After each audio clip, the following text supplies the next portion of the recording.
Gabriel Slavinki, un analista, un consultor político. ¿Cómo estás, Gabriel? Un gusto saludarte. Hola, un gusto. Igualmente. Para todos. ¿Cómo están? Bien, bien, bien, Gabriel. Bueno, un poco vos como psicólogo, como un analista, un especialista en marketing político, ¿no? ¿Cómo estás visualizando este tema de lo que acontece en el área latinoamericana y específicamente en la Argentina cuando se está hablando justamente de esta supuesta moderación o lo que algunos llaman, viste, la política de barricada de estos tiempos que se da, ¿no? Bueno, yo en ese sentido analizaría un proceso un poquito más largo, que Ajá. es desde, digamos, la confrontación inicial Macri-Cristina. Sí, quizá Sí. me voy muy lejos, pero lo resumo muy fácil. A ver. Que es, la verdad que Cristina, 3 o 4 meses antes de la elección, Sí. generó esa famosa movida de ajedrez en donde colocó a Alberto Fernández como su candidato a presidente. Ajá. Y comenzamos el camino de lo que llamamos la moderación, la prudencia, la cordialidad. Ujú. La sensatez, la intención de explicar incluso cualquier contradicción en el archivo. A partir de ese movimiento, la campaña se tornó hacia el centro, hacia la moderación, Sí. hacia buscar Ujú. el votante independiente en las PASO, ese que oscila entre un lado y el otro. Bueno, Sí. en las PASO dio un resultado enorme, con 17 puntos de diferencia, y luego la confirmación en la general con 8 o 9 puntos de diferencia. Ajá. La asunción de Alberto muestra a un presidente que intenta romper la grieta con un discurso Sí. generando esa posición en el centro en donde la confrontación y el enfrentamiento político quedan en segundo plano. Viene la pandemia y potencia esa situación. Claro. Trata de generar 3 acciones contundentes, que son el manejo personal de la cosa, Sí. sobre todo después para el lado de abril, no tanto al comienzo, pero sí para abril. El manejo personal, el consenso político con la reta, los gobernadores y el respaldo médico a través del comité asesor. Sí. Y creo que a partir de ahí, bueno, hoy se cumplen 6 meses de cuarentena, no cuarentena. Sí. Claro. Ahora, este tándem político, estimado Gabriel, de alguna manera se ha fracturado, o sea, ¿cómo estás previendo vos que va a ser el futuro político en la Argentina, dadas estas condiciones que estamos viviendo y teniendo atrás, viste, esta maquinaria de la cuarentena imparable que de alguna manera ya gran parte de la sociedad le dijo, bueno, basta, hasta aquí llegamos, ¿no? Bueno, para fracturarse debió haber sido solidificado previamente. Yo creo que había un tema que los unía la pandemia más que el... ¿Vieron con esa frase que dice, los une el amor, Sí. los une el odio más que el espanto, Claro, sí. o el amor más que el espanto? Yo digo, los unió la pandemia. Claro. Los unió la pandemia en momentos en que estaba en primer plano y que podía ser sostenida. 6 meses después, esa cuarentena que los unía en la conducción Sí. queda en segundo lugar, y el presidente, de alguna manera, por lo que se vio en la televisión, sorprendió con una medida y generó la reacción del jefe de gobierno, que lo dejaron en una posición incómoda en la que tuvo que realmente salir a confrontar. Esto es lo En que ese- llaman, en esto es lo ese que llaman movimiento- muchos. Sí, sí, dale, adelante, sí. Sí, no, en ese movimiento apareció la carta de Macri. Claro, ahí está. Ajá. O sea, esto, digamos, es como que están los halcones en disputa, ¿o no? La disputa política que no permite de alguna manera resolver ese problema de fondo que tiene la Argentina desde hace años, ¿no? Sí, yo creo que, digamos, las disputas y los enfrentamientos, la grieta es histórica. Sí. Lo que nosotros tenemos que tratar de trabajar es el tono, el Ujú. tenor, hacia dónde, pero no solamente en el discurso, sino en las medidas. Ajá. Digo, si nosotros vamos a tomar una medida que va extremadamente hacia un lado, seguramente la confrontación del otro sea extremadamente hacia el otro. Es una teoría pendular, Ajá. va hacia un lado hacia el otro. Claro. Yo creo que los países como Suecia, Noruega, Australia, Nueva Zelanda, lo que logran es, a partir de los consensos sostenidos, Sí. que el péndulo se mueva menos de un lado hacia el otro. Entonces, en ese estado sólidos, el otro día hablaba con una persona que vivió mucho tiempo en Suecia, Ajá. y los suecos, me contaba, algo muy significativo, A ver. que casi que ni siquiera saben el color partidario de su gobierno. Qué Lo bárbaro. vislumbran como el sinónimo del Estado. Entonces, Sí. si el gobierno dice determinada cuestión, todos los ciudadanos cumplen con las medidas, Claro. porque consideran que sus dirigentes han consensuado la mejor solución para salir de la crisis que les toca. Claro, hay un trabajo mucho más serio, más responsable, más comprometido de los dirigentes contra, digamos, lo que está reclamando la ciudadanía en esos pueblos, ¿no? Sí, y agregaría dos cosas. Una, la que es hacia el futuro. Ajá. Tienen en consideración todo lo que implica tomar decisiones, las consecuencias a futuro, en el largo plazo. Una decisión muy fuerte de hoy quizá tiene una consecuencia de por lo menos 20 años. Vos pensás que el default de Rodríguez A aún repercute en el posicionamiento nacional y van muchísimos años. Y otra de las cosas que tienen es un pasado acuerdista en donde el enfrentamiento queda relegado o donde han podido zanjar las diferencias a partir de encontrarse en la diversidad. Vos fíjate que siempre se discute cuál es el grado de diferenciación entre los dirigentes o cómo ser pluralistas e inclusivos, y lo cómodo es hacer diversidad con los que piensan como uno, y la verdadera diversidad está con aquellos que son opositores y realmente plantean una diferencia. Si no, es una diversidad que no tiene mucho sentido. Evitan en otros países digamos, ir todos contra todos, como pasa en varios países de Latinoamérica y específicamente esto de que se da en la Argentina, ¿no? O sea, hay otra razonabilidad del poder político con otro intelecto, ¿no? Para de alguna manera estabilizar las situaciones problemáticas y mejorar o readaptar, digamos, lo que está mal hecho, cosa que por ahí acá no se da eso, ¿no? Sí, transitan las peleas de otra manera y resuelven los conflictos con otras modalidades. La realidad es esa. El modo en que tenemos los argentinos, y esto no es un tema solamente de dirigentes. Vos pensás cómo resolvemos nosotros un encontronazo en una esquina entre una bicicleta y un auto, entre un auto y un camión. Entre esa falta de respeto, ¿no? Esa falta de responsabilidad y de respeto, ¿no? Digamos, es cómo resolvemos la discrepancia, tanto a nivel de la esquina como a nivel político. Obviamente que las responsabilidades a nivel macro, a nivel nacional, provincial o municipal, con dirigentes que deben conducir, tienen una responsabilidad mayor. Por esto creo que es necesario una moderación superior. De alguna manera, cuando vos hablas de esta moderación superior, ¿no? Esto se traslada a la oposición hoy por hoy. En este caso, el actual alcalde porteño, Horacio Rodríguez Larreta, ¿de alguna manera intentó o sintió que ya estaba desplazando a Macri y a Vidal en esta movida, en este acercamiento que tiene con el poder político actual? O sea, en este diálogo que establece a raíz de la cuarentena, del COVID-19, ¿no? Ese acercamiento que hay con el poder central actual, con el Ejecutivo, la charla que mantiene justamente con el propio presidente argentino, Alberto Ángel Fernández, ¿le da cierta permeabilidad a él para que crea de que puede ser la primer figura de la oposición? Te digo oraciones separadas y vas a ver cómo la conclusión es clara. A ver. Horacio Rodríguez Larreta es un moderado.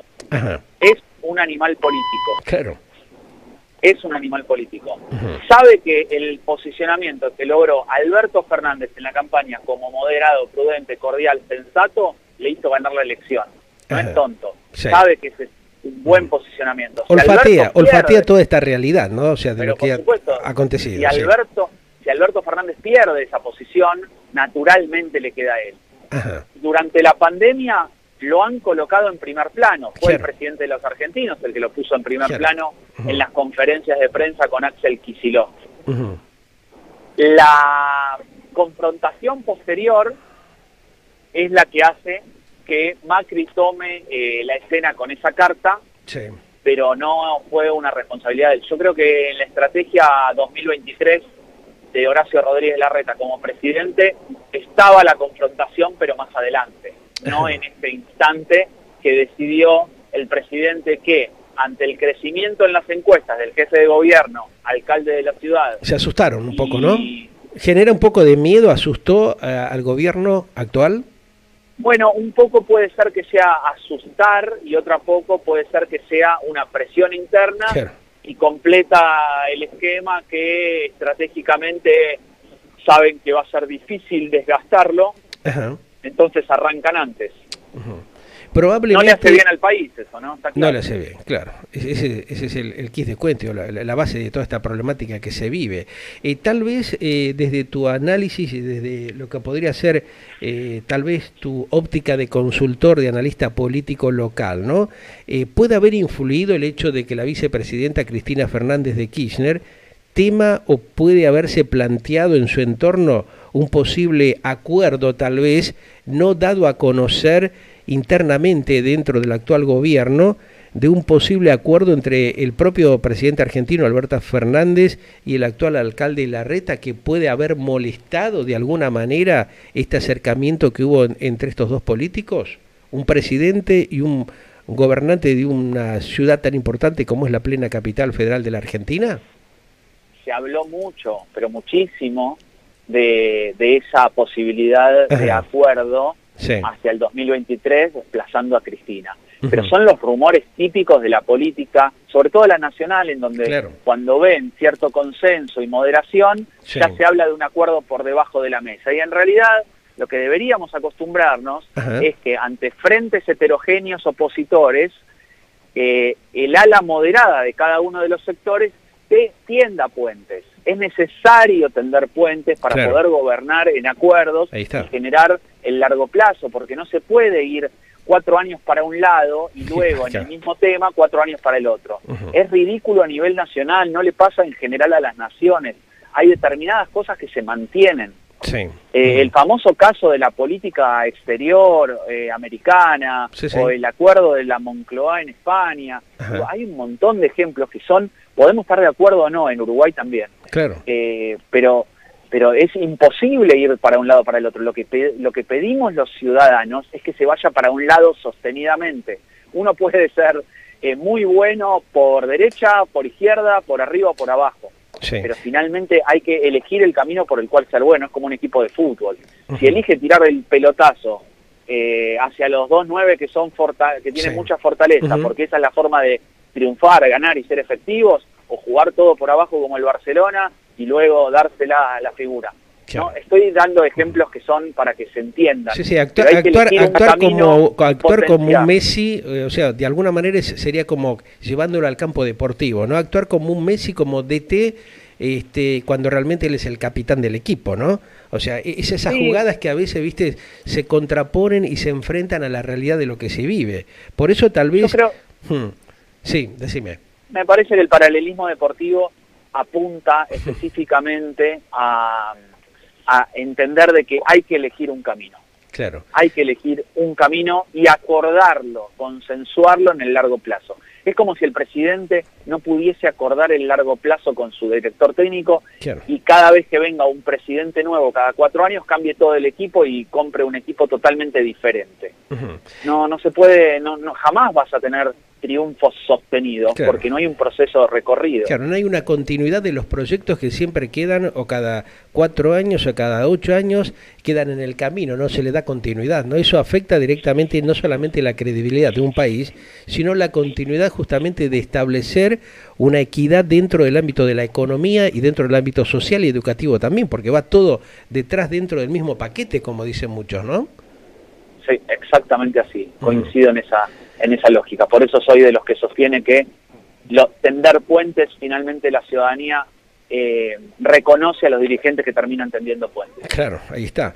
Claro ejemplo lo tenemos acá cruzando la otra orilla del Río de la Plata, ¿no? Lo que hace un mandatario como el actual presidente electo en la República Oriental del Uruguay, que abre las puertas como para ver cómo mejora y cómo estabiliza su economía, y dando oportunidades, ¿no?, a otros grupos extranjeros o grupos inversores que de pronto tienen intenciones de hacer una inversión, de generar un desarrollo productivo que va a beneficiar al país. O sea, los recibe. Nosotros como que estamos acostumbrados a expulsar a los inversores de una manera irracional, cuando sabemos que eso va a afectar directamente la base de la fuente laboral, como está pasando en la Argentina. Pero aparte es bastante sencillo. Tenés el caso de España, Italia, Alemania, Australia, Nueva Zelanda, Reino Unido, Uruguay, Chile. Digo, los países que se desarrollan tienen una lógica que son para básicamente muy parecida, que es la del acuerdo en el largo plazo, no hay mucho más. Claro. Cuando vos ves, por ejemplo, lo que se plantea, ¿no? Hoy lo hablábamos a la mañana con Iván Carriño y después lo planteas un ratito también con Manuel Castro.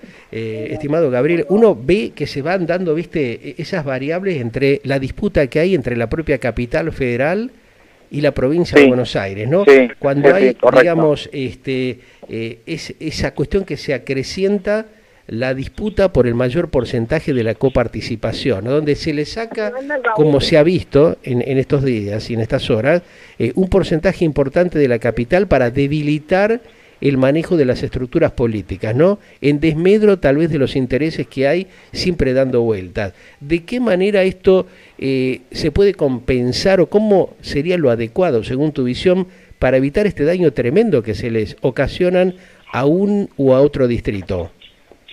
Mira, yo creo que ahí hay una cuestión que hay que diferenciar entre la sustancia política de la decisión de cambiar la coparticipación, ese 1% que termina siendo 1,24, eso va por un lado, y la otra es lo que percibió la sociedad, que básicamente lo que percibió es confrontación. Claro. Lo que percibió es confrontación política. Entonces, un segundo. Sí. Un segundo. Cuando uno plantea de pronto estas cosas, ¿no? Justamente vos, Gabriel, estás haciendo una evaluación desde la óptica de la política, ¿no? Del desarrollo justamente de estas estructuras. Porque lo que se percibió finalmente es que había una confrontación y un debate en donde hubo traición. Ahí está. Entonces, esa traición es la que queda en el escenario público, más que nada, y mediático. Más allá de que después los temas de coparticipación se pueden ir arreglando. O sea, es lógico que diga, bueno, la ciudad tiene más dinero, entonces a partir de colocar más dinero, es lógico que lo negocien, no estoy diciendo que sea lógica la medida, ¿no? Por supuesto, pero bueno, lo negocian, dirán, bueno, no, me parece que la ciudad contribuye con el 68% de la coparticipación, o el 23% de modo directo, y solamente recibe el 3%, porque financia a las provincias, y ahí hay un montón de debates de por qué las provincias de tal o cual manera. Yo no quiero meterme en ese debate. Lo que sí me parece que es importante marcar es que el modo, por lo menos en el que se comunicó, fue erróneo, fue erróneo, ¿no? De alguna manera produce un desfasaje en la credibilidad. Sí, porque quedó el presidente expuesto a la comunicación y a la respuesta de la reta. El presidente puede decir, no, pero lo hemos trabajado un montón de veces, simplemente tomé la decisión y se lo avisé un ratito antes, porque yo ya había tomado esa decisión firme y política de hacerlo de este modo. Entonces uno dice, bueno, pero si después te salieron a confrontar desde el gobierno de la ciudad, lo ideal hubiese sido que todas estas cosas que muchas veces se dice que es manipulador y maquiavélico hacerlo por debajo de la mesa, yo rescato el valor de que la negociación es importante y poder decir, bueno, hagamos un 0,3 ahora, nos acomodamos, después hacemos... Si esa es la decisión final de los dos gobernantes, o por otro lado me podrían decir, no, miren, la verdad es que no vamos a aceptar de ninguna manera que nos saquen esto y vamos a ir a la corte y nos vamos a pelear. Digo, acá el secreto es no confrontar. Claro, no confrontar y menos públicamente. Claro, estos hechos, viste, que lo estamos viviendo ahora y que ya también lo visualizamos, ¿no? Con el actual gobierno y con el anterior de Mauricio Macri, donde hacen desgastar la figura presidencial sin necesidad de hacerlo, ¿no? Llama poderosamente la atención que justamente los laderos del propio mandatario de un país no visualicen esto y no le adviertan al presidente, o tal vez le advierten y como que él deja correr la cosa, ¿no? Por falta de olfato, de tacto y de no razonar con la realidad de lo que se vive. Es estrategia electoral. Están viendo de que la polarización sigue siendo un fenómeno que beneficia a ambos bandos. Claro. Beneficia a ambos bandos en el sentido de que deja sin opciones a las terceras, a las avenidas del medio o a las bicisendas del centro. Más chiquitas o más grandes le sacan los votos que siempre Argentina tuvo. Massa tuvo el 21% en el 2015. Sí, la tercera o cuarta alternativa que siempre está en juego, ¿no? Pero claro, 21% no es un número menor. Néstor Kirchner fue presidente con el 22%. Claro, ahí está. O sea, eso los alarma a ellos, ¿no? Porque les llama la atención y los pone en una alerta cuando conocen de que hay una alternativa, una tercera o cuarta alternativa que puede hacer ruido, ¿no?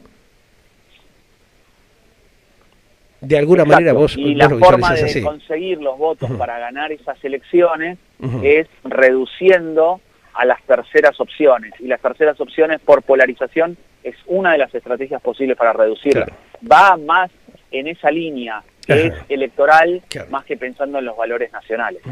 Para finalizar y redondear el tema, ¿vos ves de que hay una alternativa, un posible crecimiento, estimado Gabriel, de una tercera o cuarta opción de acuerdo a cómo se están dando las cuestiones políticas, económicas y sociales en la Argentina, que la ciudadanía está tomando conciencia de eso y que seguramente se va a sentir en las próximas elecciones, porque la sociedad como que está demandando que le den respuesta a sus reales necesidades y no la está percibiendo?